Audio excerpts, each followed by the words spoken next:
Então, o que Jesus nos ensina, de que servir não é um lugar físico, servir é um estado de espírito, é uma compreensão do que Deus te chamou para fazer.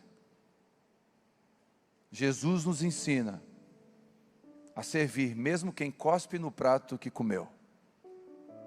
Deixa eu falar uma coisa, isso é uma verdade, e não é sabor de mel não, mas é uma verdade.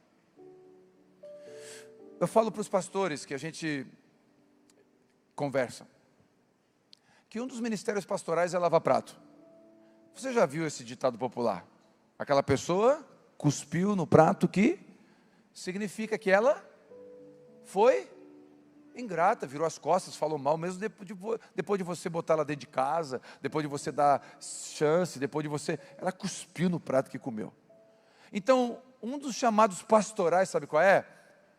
Lavar prato.